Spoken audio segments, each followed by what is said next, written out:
Hey everybody, it's your girl Nelly Keys. Thank you so much for tuning in to my Cities Skylines 2 Part 6 playthrough.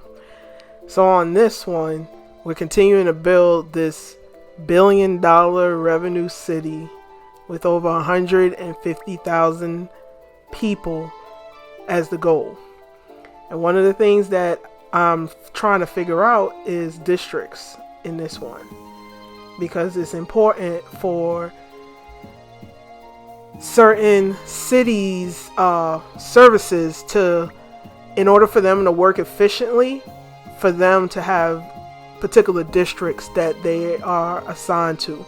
So that is not something that I normally kind of explored in previous City Skylines games. I've done them as far as like specialized cities and the specialized services with regards to the industry or tourism, but City Skylines 2, that's different. It's different in how those work. You actually have to level up the city and in order to unlock certain things. So it's not one of those things where once you have a certain monument or building you get access. No, you have a certain amount of points that you get, and then you have to allocate those points in order to have certain services. So that's something that is very different from previous City Skylines, but still great game nevertheless. And I love the RPG type of feel. This map at the very beginning, like you might see with some of my earlier playthroughs, it was never really an issue with regards to water and the locations of water and things of that nature. It is in this one. If your terrain is not set up properly, you will run into a issue with flooding. And while the buildings still operate, I don't think they operate efficiently, and of course the people become very unhappy. So that's another thing that I've been kind of playing with in this game, trying to make sure that things are optimized a certain way and that there's not any roads that's underwater or flooding or anything, as well as utilizing all the space that I can use. Probably try and see what I need to do to get a little bit more space, because this is becoming very cramped very quickly.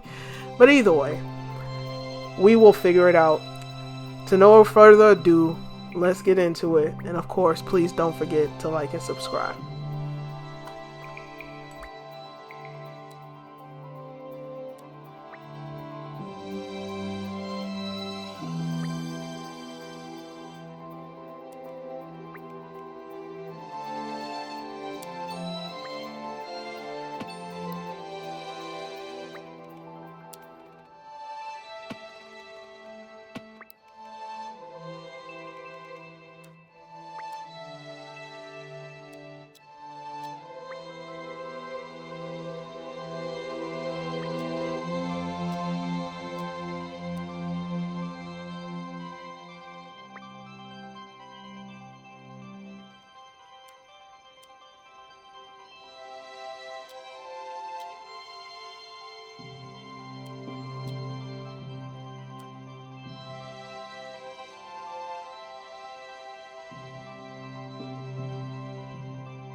was truly superfluous. Masterful counterpart. You're listening to Second Moon Radio, the station of levitated tastes. Don't touch that dial. A housing shortage is driving up prices in the area. That's right, brother. But apparently that's not all good news. We're joined today by an expert guest, Professor Nutbutter. Welcome, Professor. So a housing shortage is bad for the people trying to move here, right? Humans are programmed to desire certain representations within ideological reward structures, which are entirely apart from the actual rewards enjoyed. For example, consider capital. Right, one final question, Professor. Is the housing shortage going to make me richer? By certain metrics, perhaps yes, in the short term. I like the sound of that. What we are discussing is the study of the statistical abstraction and its effect on the human. Thank you, Professor. It is a question of priorities. Industry in the region is on the rise, and when business is doing well, that floats our boat. There's no sinking this boat, brother.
This is an emergency broadcast to all citizens. The Fire and Rescue Service reports that fires are currently spreading in the nearby forest. The billowing clouds of smoke pose a serious health risk to anyone nearby. At this time, all citizens in the affected area are instructed to immediately move to a safe distance until the situation is under control.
Hey y'all, thank you so much for watching part 6 of my Cities Skylines 2 playthrough. So, just when I think that I have this game under control, I do not. I don't. But either way, still very exciting, still very challenging to me. Typically, these type of simulator games, sandbox-like games are usually they come very easy for me, but this one is coming with a different type of challenge, and I like it. I like it. It's been a long time since I've had to use my noggin this hard to try to figure out things, especially the entrance to my city. I cannot for the life of me. Typically, a roundabout fixes everything, but it does not in City Skylines 2. It does not. So I have been struggling with that. I've been having to move buildings, move things, try to see what I can do to make it that it is very easy for people to come in, because guess what? If it is hard for people to come in, they won't come in. And then I won't make any money. And then it's a sad day in my city. And how can I get to the revenue if the people can't get in when they want to get in? But either way, we're going to continue to figure it out, work through it. It's still very, very early in our playthrough, but I appreciate every single one of you. Please don't forget to leave any tips and tricks in the comments and or my chat, and we will see you in the next one. I appreciate you guys. Nelly Keys out. Y'all take care.